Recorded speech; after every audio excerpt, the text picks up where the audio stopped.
Hey guys, Paul McClain here. Welcome to the Monday Morning Wake Up Podcast. And today, guys, I've got a real treat for you. Somebody that hit the ground running, didn't have leads, didn't have the background that really kind of followed Family First Life, a different practice company, but they were open-minded. She said, if this is real and you guys are making the kind of money, I'm in.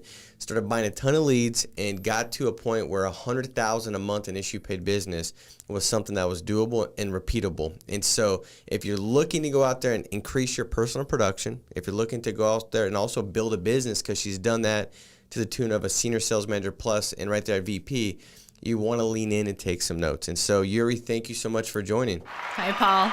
Good to see you. Well, I could actually touch you, so we're going to do that.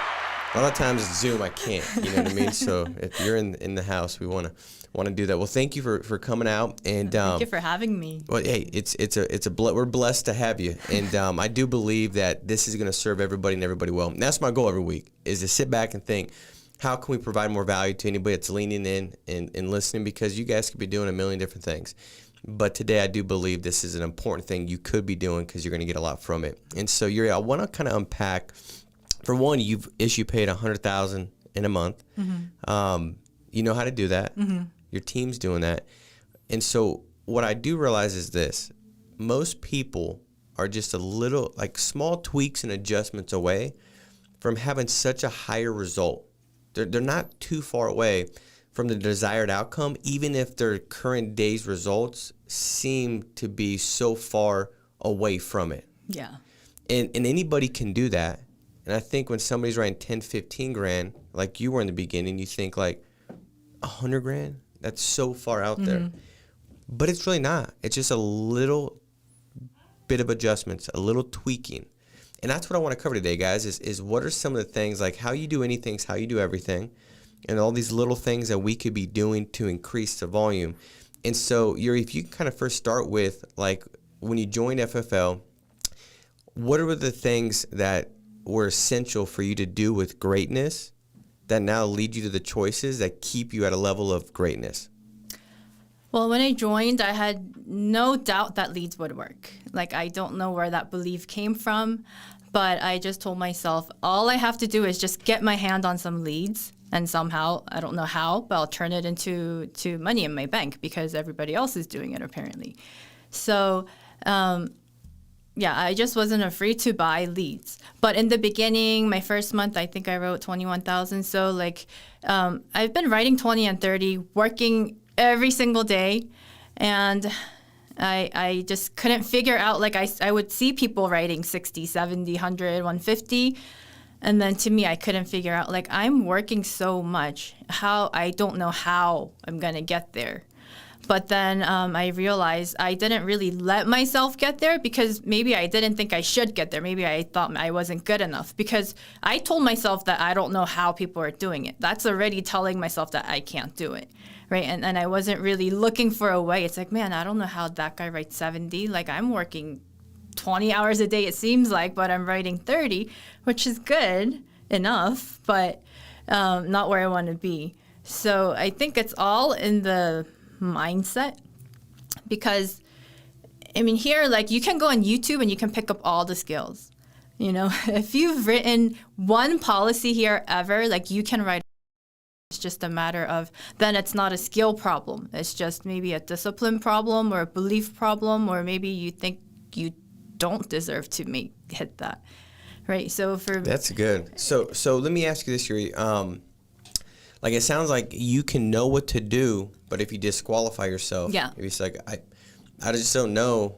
I really don't get it. I don't understand how they are, because I feel like I'm watching the podcast, I'm on the training, I see these things, and so I know, like, I can see it, and I feel like I'm doing it, so I don't get how they're doing that. It's almost disqualifying. Mm-hmm. So then you kind of put them on a pedestal, mm-hmm. which is like, they must be doing something different. They must be something special. They must be something ambiguous that I can't clearly see because I don't get it. And therefore, if they're on a pedestal, then that allows me to just be a little bit more lazier, not step up, take accountability, responsibility, not make different higher level choices because, heck, look what they've done. Mm-hmm. And I think that's so important. It's almost like that comparison. You start to compare, and when you compare, it either makes you seem inferior, right? Because you can do that. You can look at somebody doing right now that you're doing, think like, look at me, I'm so good. Yeah. Like, That's when it goes downhill. Yeah, do they not know? They've not heard my name, Yoori. Like, come on, you haven't heard. And what that does is it keeps you from writing. Yeah. Or if you compare and it makes you feel, inferior, it could be inferior or superior. And now you're like, I'm not that good. And then you don't put in the extra mile. And neither one of those honor God, because God wants you to be placed where you're currently at, giving 100%, serving the day, giving it 100% as if you're working unto Him, and then you'll be blessed by doing that. Yeah. Because everything is going to have a result tied to it. Every seed is going to have something tied to it. So it might not come right away, but you're eventually going to see that around the corner. So how did you do that? Like, what did you uncover or figure out in going from, I just don't know what they're doing, to, okay, let me just take action. This is what they're doing. And not disqualify yourself. What changed and what did you figure out? Honestly, I think it was a couple months of making to kind of, tell myself, okay, this system is working. Like, I know what I'm doing. But I think the turning point came for me, like, when I started plugging into you and then plugging into my upline and Marisa and just, like, reaching up. Because I didn't do that before. I thought that I'm the type, I don't really ask for help. Like, up to this day, I have never called anyone in a home. I have never called, like, I just wanted to do everything by myself. And I think that's what kept me at 20 to 30. And I honestly felt like I was just like a hamster on a hamster wheel and just going and going and going. And 20 and 30 is great. And I think that's a very dangerous number where it's enough to pay your bills and maybe save a little bit and invest into the business. But that's it. You're still basically living month to month. So, but I think that's a very dangerous point where you can get by and you're making a lot more than, 95% of the people out there. So I think the turning point came for me when I started, like, reaching out to you. And I think actually you called me first. And you're like, hey, you should call me more. Like, you should ask for help, or, you called me first. Like, people called me first because I still wasn't asking for help. But when I started reaching up, I think that's when the belief in myself and even in the business and in the team, it just kind of escalated. And then now that option was open for me to do more. Because honestly, my skills, like the leads I bought, like nothing, I didn't really do anything different. Like, I still work the same leads. Like, I still called the same amount of days, follow the schedule. What I did is I did follow the schedule more, but that also attributes to just plugging in to leadership or system and what have you. So, like, if somebody told me, what did you do different? I think the biggest thing is I just went after it. Like, I made it a goal, like, and I believed that I could do it. Whereas before, I'm like, man, I can't figure out how they do that. I don't see a way. So that's good. Yeah. Well, I think Yoori, it's like, would you say that you're a pretty independent person? Yeah. Like, you just want to figure it out. Very independent. Too independent, I think. Yeah, and I think that's it. I love what you just said, like, too independent. Like, I think there's there's a balance to anything. Like, what could be really good could also be detrimental, right? Like, what God's called us to be blessed by, if we take it to the next level and we magnify the blessing, we'll forget the blesser and the blessing will go, right? Like, eating, like, you got me some cheese rolls for Christmas. Like, those dang things I know are good because everybody's talking about them. But if I eat, like, all of them, it went from, like, man, that was good, it was enjoyable, to, like, I feel terrible. Yeah, I never want one again.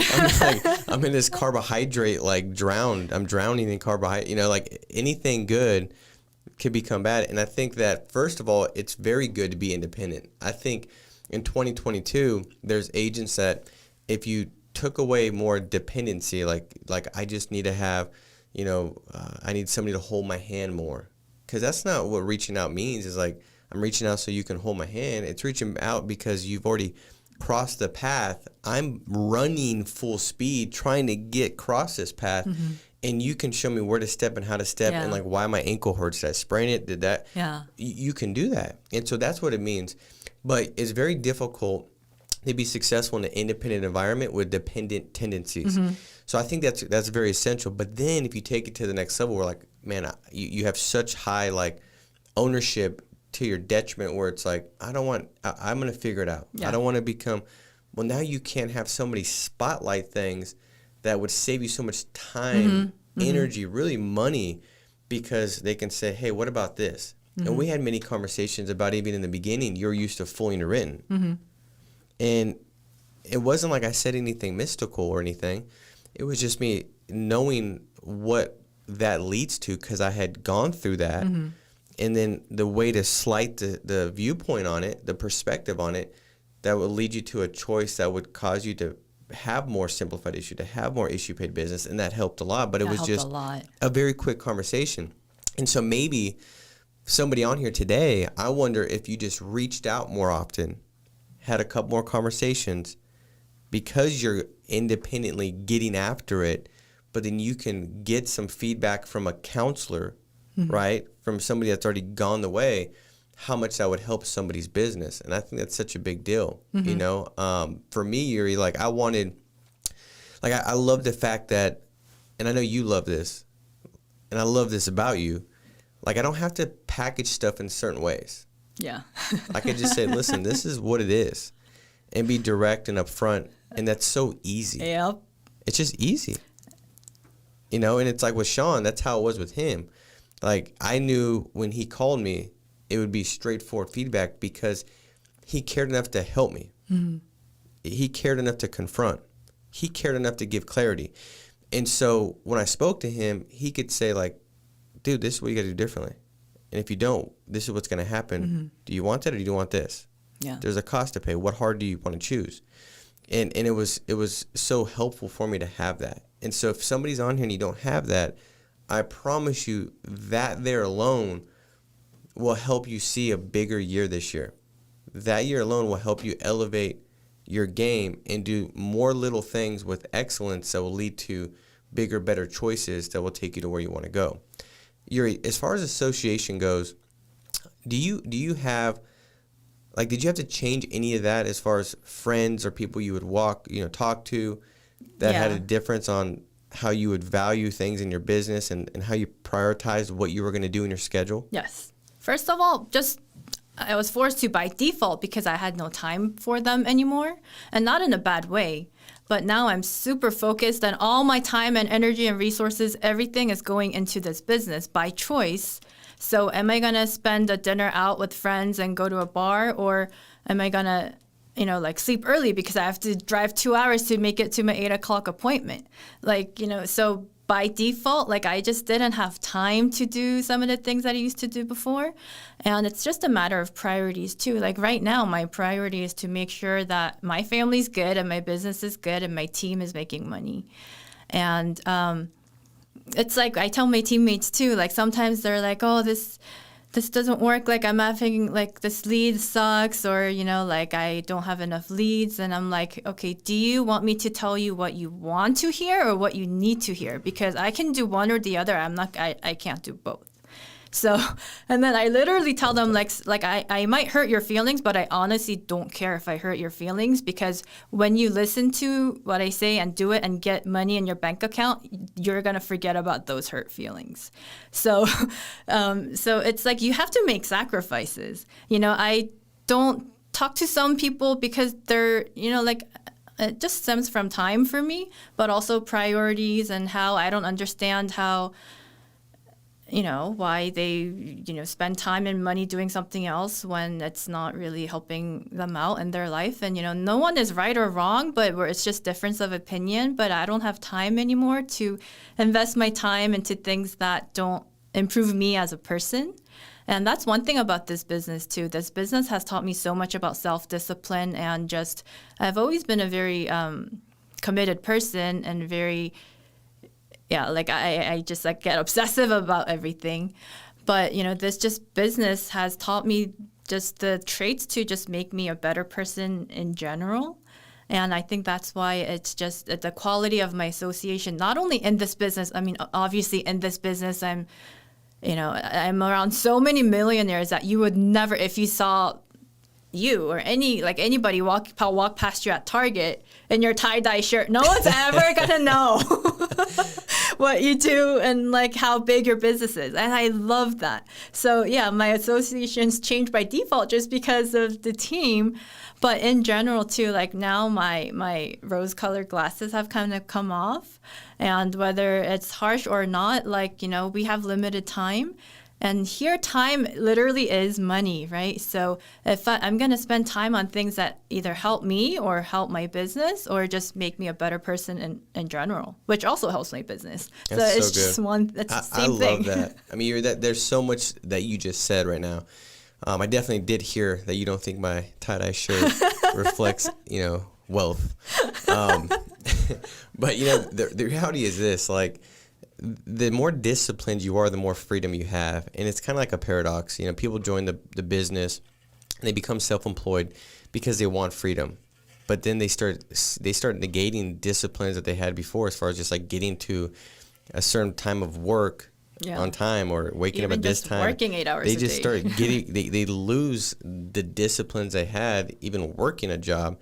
And then they wonder why they feel so out of sorts. They feel so kind of like almost depressed, because discipline gives you freedom and also is very fulfilling, you know? And I think it's such a big point that you said, Yoori, like looking at your schedule and really auditing it and saying, is every point of my schedule, is it helping me in the areas of life that do matter, right? Like my relationship with my spouse, if you're a parent, if your spiritual walk with God, if you know, your business, like this, is it producing results that help enlarge those areas? And if it's not, then what does it cost you? Because how you do anything is how you do everything. So if you have this time period where, you know, you're not, it's just meaningless and it's something that's just like a broke activity, is that showing up also when you make your first phone call? Is that showing up also when you need to hire your next staff? Is that showing up also we need to make the next lead purchase? And I'm not acting like I don't have downtime, you know, like I got some Netflix series that I like, you know what I mean? But at the same time, there's been seasons where I just know that cost me too much. Yeah. You know, and so I got to limit that and sacrifice that because it does bleed into other areas. I want to be so focused in the zone because of what this business is producing right now. It costs too much to have too much time that's not really planned and intentional. And I don't want to just go through life and just kind of accept life. I want to live life. And those are the things that produce fruit, is those kind of things. And so I think that's such a big deal. And it allows you to kind of keep yourself at this higher level, right? Whereas, have you ever experienced, like when you hang out with certain people, that you almost have to drop, and it's hard not to drop your level just to kind of fit in a little bit? Even the way you talk or things you talk about. But I never want to be like, you know, they always say you never want to be the smartest person or the richest person in the room. Right. And if you're in the wrong room, and you need to get yourself out of it. And I believe in that. So like I love that I'm not the best. Obviously no one's the best. But I love that like I still have so many things to improve on, because it just means I'm going to get better. Yeah. Because at any other company, you would be the number one producer. I was, believe it or not. And I made, like at my practice company, I issued 250,000 points in 1 year. Is it like annual premium? Yeah, annual Same premium. thing? So in 1 year, which is like, okay here, I guess, only because our comp is so high. If our comp is at 100, 250, you're still making $250,000. But because my comp was so low, I was issuing that much, but making 100,000. And but you were I the was top producer? Top producer, and I got a ring like that. I don't have anymore. I didn't even open the box. Think about that. If you did 250 here, you might be in the top like 500. Yeah. And then there it was the top producer, and they go by like income. So 100,000 is a big deal. Yeah. And people take like 5 years to make that. And I made that in 11 months. So it was a big deal. That's so crazy. I thought I was like the big fish, but, you know. Well, I think that's a big thing too. Like understanding when you guys communicate and talk about family first life, is that there's so much value in the standard that's set. Yeah. Like we talk about comp, renewals, no cost training, best training industry, the systems that work because it's proven, proof of concept happens like every day we look at leaderboards, like, oh man, another new 30K month producer, and there's like 50 of them. There's a lot of value in that, but the value of like, because as humans, like we just like rise to the standard that we're put in. Like it would be probably fair to say that you would have never written like $100,000 a month at the other company because it was so far above what everybody else was doing. Yeah, and actually it's pretty much impossible because there are no leads. So yeah, yeah. But even like if you join another company, and we have a lot of people that are like, man, I was the number one guy over here, girl, and they were doing $300,000 a month or $300,000 a year, and then they come here and they do $7. Well, what changed? I mean, yes, we have good leads and all that, but they had leads sometimes at the other place. A big difference was the fact that the people around them were doing it, and they started thinking like, man, if that person can do it, like, why can't I? Yeah. Like, they're doing it. Yeah. Like, all they're doing is, oh, maybe it is okay that I double up my lead flow. Maybe it is okay that I say no to more things in my schedule because this is a great opportunity. Maybe it is. And they just make some of those additional choices because their environment is basically revealing that that's what we do. That's our culture. It's our DNA. I think that's such a cool thing. Yeah, I love it. Our standard is so high. It's ridiculous. It's ridiculously high, and it's getting higher every month, actually. And in the 14 months that I've been here, like, I've seen it grow so much even since then, which is why I'm so excited, because next year I definitely want to be in that part of the major growth, not personally, but as a team, because now that I know that it's possible to make this much money, I mean, and we're talking about standards, it's not a lot per FFL standard, but for me, it's the most I've ever made, right? But now I'm with the big guys now, so it's just like average, because I think I issued so far 505,000 on my own pen. Over what period of time? Is that 12 months? Yeah. So there's still 2 weeks left. My goal is to still do more, at least get to 550. But that would have never, I couldn't have even imagined writing on my own pen in 1 year. But now, we get the emails for Hall of Fame every week. Every week, it's new people. It's like 5-6 new people every week. It's crazy. Yeah, so 400,000 is just like the norm now. It's the minimum wage. It's what everybody can do here. And it's just crazy to think and it's like your about. level of production will follow your level of belief. Yeah. And so now that you believe, like, wow, this is not that big of a deal, well, it won't be a big deal. And I think that's a big thing, too, is like minimizing the things in your business. And even when you're in a client's house or whatever that looks like, are you minimizing the things that don't produce what you want, right? Like if you want more, then magnify that. Magnify the things that provide value. Talk about that, Yoori, because when I talk to you, like I just feel like you've got this energy and excitement, and also like I think it's kind of tied in with like this fear of like not being your best and missing the opportunity that you have your hands on. And I feel like that leads you to go out there and be so disciplined. And I might be wrong, but it's just kind of what I see when I talk to you. Like you just value every bit about the opportunity. Yeah. Like, can you talk about what that looks like, how you place your value and what you're doing here and why that's important? To me, like these days, I think a lot about value because, of course, I want to provide value to my clients and my teammates and myself. To me, value is just another word for respect, right? Because if I value your time, Paul, like I respect your time. I'm not going to waste it. If I value your opinion, I respect your opinion and I'm going to take it and put it into action. So it's really about, at the end of the day, respecting yourself and your time and your business and then your clients as well. So if you don't respect yourself, first of all, it has to start from yourself, because if you don't respect yourself and this business and the fact that it is a real business, you're not going to treat it like one. And with clients too, like I respect their time, I respect their trust in me. And, a lot of people actually ask me like how I write higher premium. And actually, I don't think I do. But I just do a lot of it that I just come across higher premiums more often. But that's one of the biggest questions I get. It's always like, how do you write such high premium?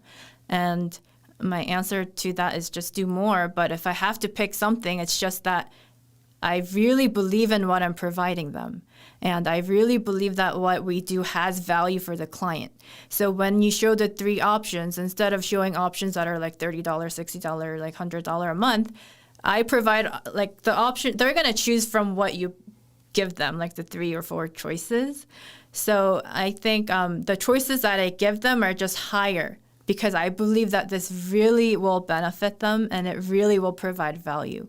So, I mean, at the end of the day, that's why I get the higher premiums when I do, because they're just choosing out of the choices I give them. And the choices I give them are higher because I really believe and I don't get uncomfortable telling them they need this. And I think it just goes hand in hand, and I value my time too. And it's just the word value just is so valuable to me. And it's funny that you brought it up because now that I've been here for over a year, like I don't want to waste any single minute of my day. Whether if I'm not on the phone or with the client, I'm talking to my teammates, helping them. Like when like they're in the home, I'm helping them and all of that. And or I try to work out these days. And, you know, even that is just making me a better person, which is going to reflect to this business. So every minute that I spend in life, not even in this business, but in life, like I want it to be valuable to me and also to somebody else. So yeah, to me, value is respect. If you respect yourself and you respect your teammates and your clients, you have to try your best.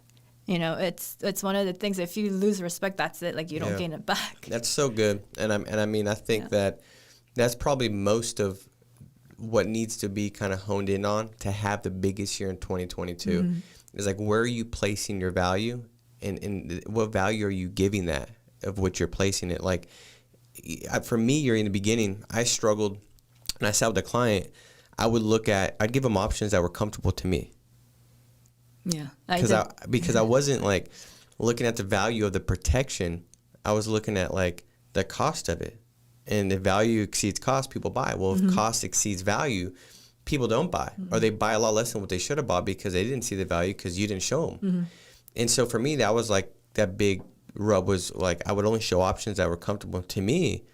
I mean, I was pumping septic tanks, making, I think at the time it was like $7.80 an hour or something like that was minimum wage. So like if I showed something that was $100, I'm like, dude, that's like 10 hours of work of me smelling crap and having to pump tanks and like dig holes. So I was like, I'll show them that, you know? And it changed for me when I really understood the value of what we have to offer. And that allowed me to care more. And because I cared more, I was more passionate. Yeah. I was willing to sacrifice and put more work in. I was willing to make the harder choice. I was willing to get uncomfortable because I cared about this client. It wasn't about the premium, the cost, what I can make. It was like, man, this is so important. Like this client's going to die one day, and this is what the situation looks like. I can't afford to let my own feelings get in the way from me giving them the reality of what it looks like and showing them the value of what this holds. And I think that's just a big deal. You know, your level of appreciation will determine your level of performance. The level of value you give something determines the level of your performance. And so what are you valuing this year? And, you know, I think that it's easy if you don't value something, Yoori, is it easy for you to kind of like compromise or get so focused on the result? Like if you make a ton of money, like you write $100,000 in a month, you made a lot of money. Your comp's really good.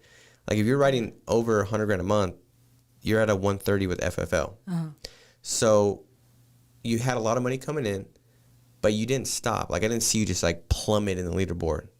No. So, which tells me that you value what you're doing and your joy is not in your bank account. It's in serving people. How do you think compromise is easy to come in if you're not valuing it? And is it hard to not look at the bank account when more money's coming in and not let that determine your footsteps? I mean, you're going to place your time and effort into what you value. And compromise goes hand in hand. Like if it's not valuable to you, it's easy to compromise because it's not worth that much to you. And it's funny, like I always share this with people. Like since I came into FFL, I obviously made more money than I've ever made, but I have not bought one. Okay, I bought one thing, a pair of shoes. That's it. Like I didn't buy anything else with the money that I made. And I see people here, they make $20,000 and they spend $20,000 on like things that I think are stupid that can wait until they make money a couple years down the road. And I think it's just like, to me now, I can't afford to compromise anything. Like I can't afford to buy $1,000 pair of shoes because I know I can invest that $1,000 and turn that into $10,000 this week. So now a pair of shoes doesn't cost $1,000 to me, and now it costs $10,000. So I can't buy anything because everything is just worth 10 times more than what it would cost me because of the opportunity cost. I know I can take that money and in 2 days I can turn it into 10 times more. So now it's just, that's what I mean by it just makes me a better person and just more disciplined in life, because now not that I question any of my choices, but I think twice before I do anything. And I look at the opportunity cost and can this be compromised? And the answer is no, I can't compromise anything that's going on right now. And it's almost like I'm afraid to take the foot off the pedal, and I shouldn't, right? Because I just got started. Yeah. So it's good. Yeah. So it's just full speed ahead. If anything, I need to go even harder so that eventually, I agree. I can. I think you should set a new standard, $200,000 a month in personal production. I think you could do it. But that's such an important point, because it's like being intentional with everything. It goes back to like how you do anything is how you do everything. And if you're intentional with like not going out and just buying a bunch of things, what does that tell yourself? It tells yourself that you put value in your business, in financial freedom, and helping more people get going and expanding your organization, whether that's staffing, to help them go have a better outreach and hire people, if there's systems, whatever that looks like you're just funding your business.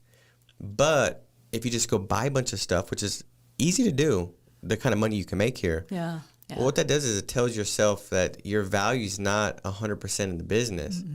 And if you step back and just intentionally think about your thinking before you make a choice, you're going to choose the right choice, because it does cost a lot. I remember going to Andrew's house, Yoori. I was 19 and Andrew was 18. We just got started in the business, and he had a house that he had just moved into, and it was like a couple months in, and I'm like, dude, like, where's your carpet at? I feel like I'm in prison. You know what I mean? Like, I feel like I just got locked up. Like, what's going on here? He's like, dude, I just build my business. I'm not worried about it. I said, what do you tell the girls? Because this is back when he was single. He said, I just tell them that it's underneath construction. Like 9 months later, I go there and there's no carpet. And I'm like, dude, like, what are you telling these chicks? He's like, I just tell them it's a long construction project, but he was so focused on putting back into the business. And he had that down, I think, better than really anybody else, the understanding of opportunity cost and not caring about the things that seem enjoyable. Because what's enjoyable doesn't produce joy. It's fleeting.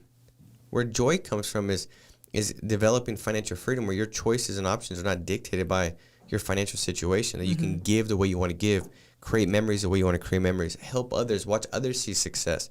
That's where joy comes from. It doesn't come from a certain nice shirt. No. It doesn't come from a tie-dye shirt. Even though I know you don't Definitely not from a tie-dye shirt. But it does. It matters. Like, if you can just be so intentional with everything about your day, that empowers you too. Because you're like, I deserve more. I'd make the tough decisions, and understanding the short-term gain to long-term pain, or the short-term pain to long-term gain. Like, everything does have ramifications tied to it. Yeah, everything. Everything does. Anything you want to wrap up with in closing? I just know that 2022 is going to be a great year for everybody. I mean, we're all going to grow at least twofold, and that's how we're going to get to $1 billion. I'm just so excited, and I just, as we wrap up the year, but we still have one more week in December, guys, so it's not over until it's over. You can still make $20,000 in 1 month, in 1 week, but like, I'm really going to try to set goals and just kind of review my business and set realistic goals. And also tangible goals and like very specific goals, because people always say, oh, I'm going to make a lot of money next year, like 2022. And what does that even mean?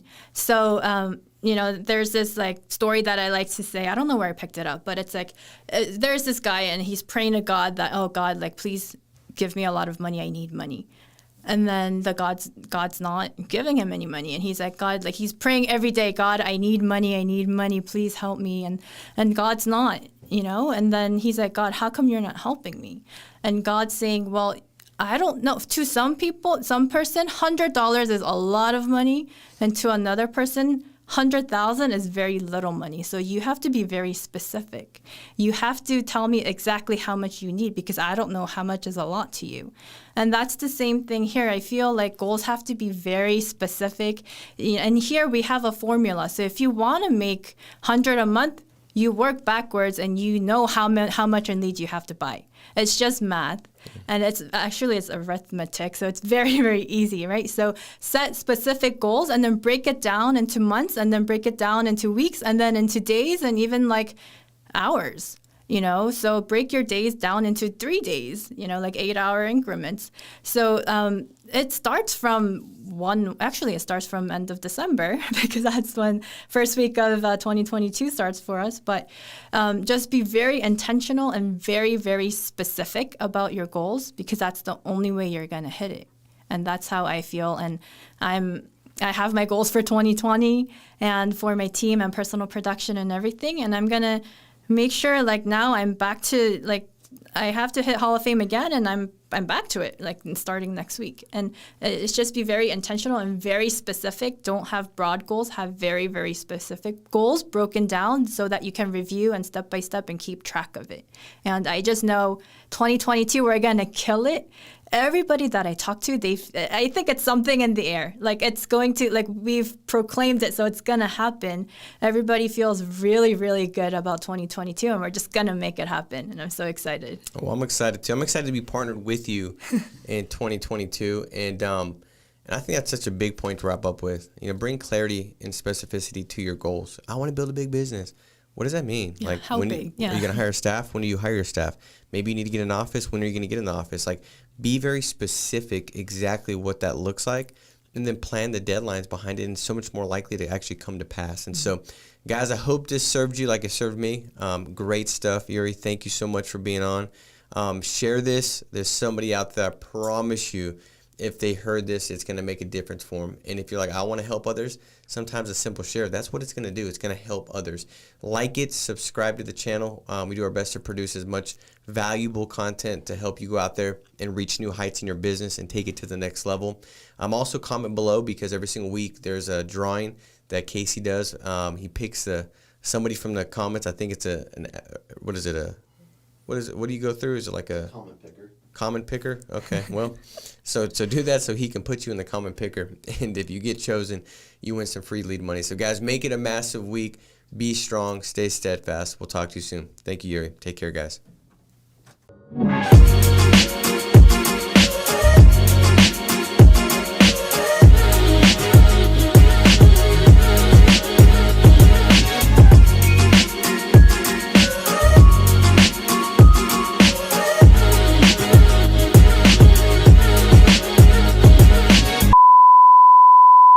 What's up, guys? We are giving away, once again, $250 in lead credit. If you commented on last week's video, which is playing right here, you get a chance to win $250 in free leads.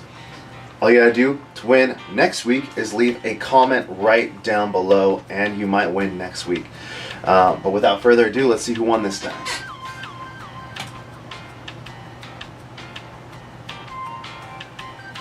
Mateo G, Merry Christmas to FFL West Coast. Thanks again to Paul on the Monday Morning Wake Up Podcast. Hashtag win with FFL.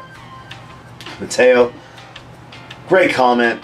Wonderful comment. You are so welcome for the podcast. We love making it for you guys and serving you guys with it. Go ahead and get in contact with Victoria. Her contact info is going to be right down here to claim your $250 in leads. Guys, it's that simple. Just leave a comment right now on this video for your chance to win $250 in free lead money. Until next time, guys, we'll see you next time.